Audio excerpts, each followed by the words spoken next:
आज हमारी तुम्हारी सूरत ऐसी हो गई। एक वक्त वो था कि मुसलमानों को देखकर लोग ईमान कबूल कर लिया करते थे। हजरत सैयदना अली शेर खुदा रदी अल्लाह ताला अन्हु एक दिन मुजाहिदीन के साथ जा रहे थे और सब निगाहें नीचे किए थे, नीचे निगाह करके चल रहे थे। इतने में गिरजा घर मिला। पादड़ी उसमें रहता था, जैसे हमारी मस्जिद में इमाम रहता वैसे यहूदियों के गिरजा घर में एक पादड़ी रहता था।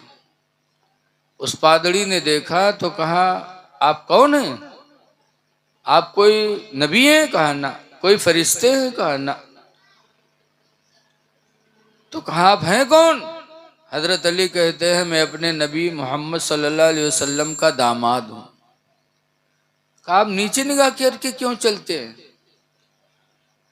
तो हजरत अली ने फरमाया था मैं निगाह इसलिए नीचे करके चलता हूँ कि जिस नबी पर मैं ईमान लाया हूँ उसी नबी पर कुरान उतरा है और उसी कुरान में अल्लाह ताला ने फरमाया कुल्लिल मोमिनीन, ऐ नबी मोमिनों से कह दो, मुसलमानों से कह दो, यगुद्दू अबसारहुम, अपनी निगाहों को नीचे झुका के चला करें। कुरान कहता है कि बंदा चले तो उसकी निगाह नीची हो, इसलिए हम नीचे करके चलते हैं। तो गिरजाघर का पादरी पुकार उठा, कहा अली जिस मजहब का ये हुक्म हो कि इंसान चले तो निगाह नीची करके चले, खुदा की कसम वो मजहब कभी झूठा नहीं हो सकता। वो यहूदी पादरी कलमा पढ़ करके फौरन मुसलमान हो गया। ऐ लोगों, तुम भी किसी की माँ बहन पर गलत निगाहें न उठाया करो, निगाह नीची करके चला करो।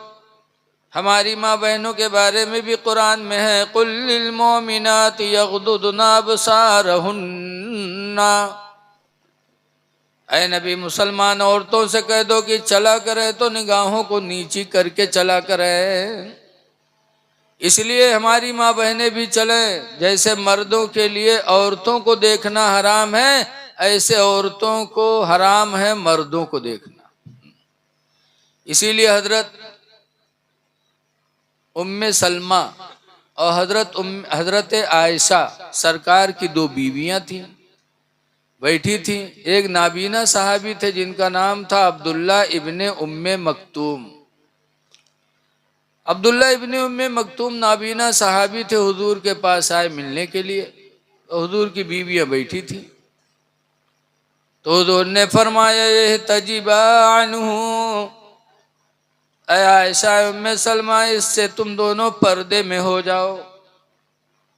तो हजरत आयशा कहती हैं अलैसा हुआ आमा, अल्लाह के रसूल क्या ये अंधा नहीं है? ये तो अंधा है, हम लोगों को देख भी नहीं रहा है। फिर सरकार ने फरमाया हुआ आमा, वो तो अंधा है, वलस्तुमा आमा, और तुम दोनों तो अंधी नहीं हो।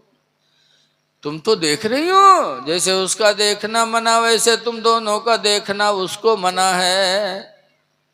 इसलिए आज ये चीज हो जाए तो इंशाअल्लाह हमारी माँ बहनें कंट्रोल में हो जाए। आज हमारी बच्चियां बिगड़ रही, आज हमारा माशरा बर्बाद हो रहा है, चाहे हिंदुस्तान हो चाहे नेपाल हो। इसीलिए अल्लाह के रसूल सल्लल्लाहु अलैहि वसल्लम ने फरमाया था ला यदखुलुल जन्ना, जन्नत में दाखिल नहीं होंगे सलासत और रिजालिन, तीन आदमी जन्नत में नहीं जाएंगे। कौन कौन? नंबर 1 पर सरकार ने फरमाया था अल कातिल, कत्ल करने वाला, किसी का खून बहाने वाला जन्नत में नहीं जाएगा। दूसरे नंबर पर फरमाया था वज़्ज़ानी, और ज़िना करने वाला भी जन्नत में नहीं जाएगा। तीसरे नंबर पर फरमाया था वद्दय्यूस, और दय्यूस भी जन्नत में नहीं जाएगा। साहबे किराम ने जब सुना तो पूछा अल्लाह के रसूल कातिल तो जानते हैं, जानी भी जानते हैं, लेकिन दय्यूस कौन है? तो उन्होंने फरमाया था दय्यूस वो इंसान है जो अपनी माँ बहन बेटी को बेपर्दा घुमाए, वो दय्यूस है, और दय्यूस जन्नत में नहीं जाएगा। आज हम अपनी बच्चियों को, जवान जवान बच्चियों को कॉलेज स्कूल भेजते, बच्चों के खल्त मल्त में वो तालीम हासिल करती हैं, वहीं से माशरा बिगड़ता है। ऐ लोगों, हजरत उमर रदी अल्लाह ताला अन्हु ने तो मना फरमाया था कि औरतों को लिखना न सिखाया जाए। जलालैन शरीफ की सूरह नूर की तफसीर में देखो, हाशिया में लिखा है कि लड़कियों को लिखना न सिखाया जाए, क्योंकि तहरीर से भी इंसान भागता है। आज मदरसे का यह पहला जलसा है। मदरसे इस्लाम की बुनियाद है, लेकिन आज अफसोस है कि हमारी तवज्जो मदरसे की तरफ नहीं होती। ए बच्चे, बेटा चुप रहो, ए बेटा चुप रहो। हम माँ बहनों से आपसे सबसे एक बात सुनाएंगे कि आज अजान होती है, हम लोग अपने बच्चों को मस्जिद नहीं भेज पाते। जरा एक तारीखी सुनो, इस्लाम की पहली लड़ाई हुई जंगे बद्र। मदीने से मुजाहिदीन निकलने लगे। मदीने में दो सगे भाई रहते थे, माज़ और मुअव्वज़।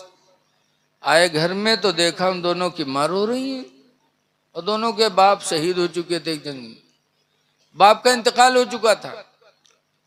दोनों बच्चों ने माँ को रोते हुए देखा तो बच्चों ने कहा, अम्मी क्यों रो रही हो? माँ ने कहा था, बेटा तुम्हें नहीं पता, आज मदीने से इस्लाम के नाम पर बद्र की लड़ाई में लड़ने के लिए यहाँ के मुसलमान निकले हैं। कहाँ निकले, लेकिन आप रोती क्यों, ये तो बताएं। आज उनकी औरतें घरों में खुशियां मना रही हैं कि हमारे मर्द अल्लाह की राह में जिहाद करने गए, अगर जिंदा आ गए तो हम गाजी की बीवी बोली जाएंगी, और अगर शहीद हो गए तो मैदान आखिरत में शहीद की बीवी कह के पुकारी जाएंगी। मदीने की औरतें खुश हैं। मैं इसलिए रो रही हूँ कि आज तुम्हारे अब्बा जिंदा नहीं है। आज अगर तुम्हारे बाप जिंदा होते तो भी जंगे बदर में जाते तो मुझे भी खुशी होती कि अगर जिंदा आ गए तो मैं गाजी की बीवी बोली जाती, शहीद हो जाते तो मैं शहीद की बीवी कह के दुनिया और आखिरत में पुकारी जाती। लेकिन अफसोस कि तुम्हारे बाप नहीं है। इसको अलग करो, चल इधर चल, तमीज कहीं का। बच्चों ने कहा, माँ रो नहीं, अब्बा नहीं है तो हम लोग तो जा सकते हैं। माँ ने कहा, बेटा इस्लाम में बच्चों पे जंग नहीं। दोनों बच्चों ने कहा, मेरी माँ तुम दुआ करो, हम हुजूर के पास जा रहे हैं, हुजूर से जंग में जाने की इजाजत मांगेंगे। माँ ने कहा, जाओ। दोनों बच्चे हुजूर की बारगाह में गए।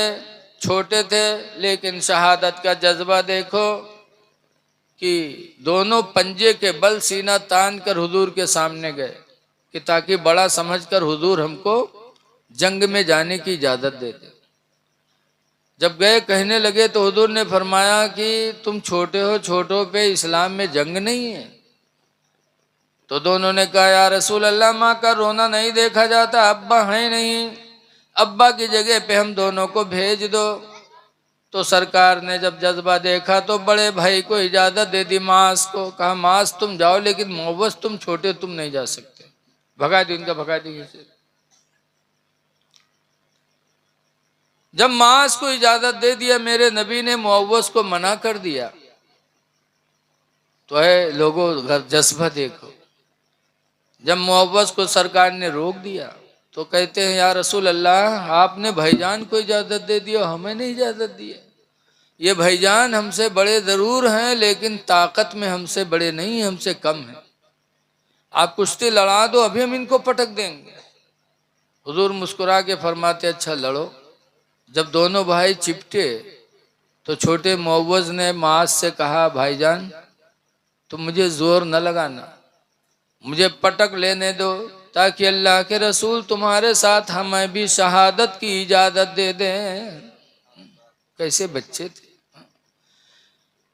लड़े, छोटे ने बड़े को पटक दिया तो हुजूर ने दोनों को इजाजत दे दिया। दोनों घर आए, खुशी खुशी का अम्मा मुबारक और रसूलुल्लाह ने मैदान जंग में दोनों को जाने की इजाजत दे दी। तो माँ ने अल्लाह का शुक्र अदा किया और नन्ही नन्ही तलवारें दोनों बच्चों को दे के गले से लगाया और कहा, जाओ बेटा फी अमानिल्लाह। मैदान जंग में अपने बच्चों को भेजा। ऐ मेरी माँ बहनों, जरा गौर करो, शौहर का साया नहीं रह गया था, जिंदगी के सहारे वही दोनों बच्चे थे। लेकिन अल्लाह और उसके रसूल को राज़ी करने के लिए आज वो हम अपने दोनों सहारों को भी मैदान जिहाद में भेज रही हैं। दोनों बच्चे वहां गए और जाने के बाद अपने चचा अब्दुल रहमान से कहते, चाचा वो अबू जहल कौन है? नाम जानते थे कि नबी का दुश्मन है, लेकिन पहचानते नहीं थे। पूछा, चचा अबू जहल कौन है? चचा ने कहा, उसको क्या करोगे? तो बच्चों ने कहा था, कसम खाई है मर जाएंगे या मारेंगे नारी को। चचा हम मदीने से जज्बा लेके आए हैं, कसम खाई है मर जाएंगे या मारेंगे नारी को। सुना है गालियां देता है वो महबूबे बारी को। अब्दुल रहमान बिन औफ ने उंगली का इशारा किया, कहा वो अबू जहल है। जैसे उंगली का इशारा पाया, दोनों बच्चे झपटे और एक ही वार में अबू जहल के 2 टुकड़े कर दिए। नन्ही नन्ही तलवार थी, लेकिन पड़ी तो अबू जहल भी 2 टुकड़े हुआ, घोड़ा भी 2 टुकड़े हो गया। सबने जम करके हमला कर दिया कुफ्फार ने। तो हजरत माज शहीद हो गए, मुअव्वस छोटे वाले शहीद हो गए। माज लड़ते रहे, जब उनका दाहिना हाथ कटा, थोड़ी सी खाल रह गई, हाथ लटक रहा था। माज ने पैर के नीचे रख करके हाथ को नोच दिया और नोच के फेंक दिया। बाएं हाथ से लड़ते रहे, यहाँ तक कि जब जंगे बद्र में मुसलमानों को कामयाबी मिल गई, तब माज गए, वो हाथ उठाए और हुजूर के पास गए। कहने लगे, या रसूल अल्लाह सल्लल्लाहु अलैहि वसल्लम, ये हाथ हमसे अलग हो गया। हुजूर ने वो हाथ लिया और माज के पखौरे से लगाया और अपना हाथ मेरे नबी ने फेरा, तो मांस का हाथ पहले ही की तरह फिर सही हो गया। न कोई ऑपरेशन, न कोई टांका, न कोई प्लास्टर। फिर उसी हाथ से कई जंगों में मांस शरीक हुए। यहाँ कहने का मतलब ये कि आज हम अपने बच्चों को मदरसे में पढ़ने के लिए नहीं भेज पाते, अजान होती अपने बच्चों को नमाज के लिए मस्जिद नहीं भेज पाते। और ये वो ज़माना था कि ज़िंदगी के सहारा 2 बच्चे थे, उन्होंने अल्लाह की राह में शहादत के लिए भेजा था।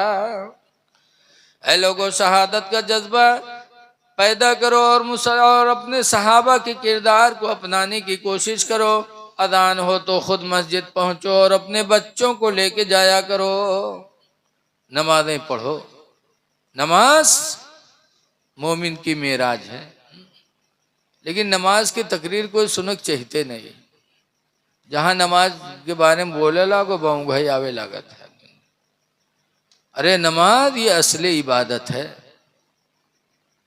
हजरत अली रदी अल्लाह ताला अन्हु एक दिन नमाज पढ़ के तस्बीह पढ़ रहे थे, तो एक साहब आए, कहने लगे, ए अली, बड़ी गरीबी है, बड़ी तंगदस्ती है, बड़ी मेहनत करता हूँ, लेकिन रोज़े में बरकत नहीं होती।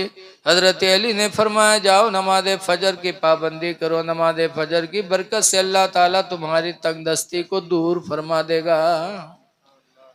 हजरत अली ने कोई तावीज़ नहीं दिया था। आज पीरों के पास जाओ, कहो कि हुजूर गरीबी है, परेशानी है, तो पीर साहब तवीज़ बनाई दें, कहा जी कहीं जाओ ठिकाई दिए। तो हजरत अली ने तावीज़ नहीं दिया, बल्कि नमाज के लिए फरमाया था, नमाज फजर पढ़ो, अल्लाह ताला तुम्हारी तंगी को दूर फरमा देगा।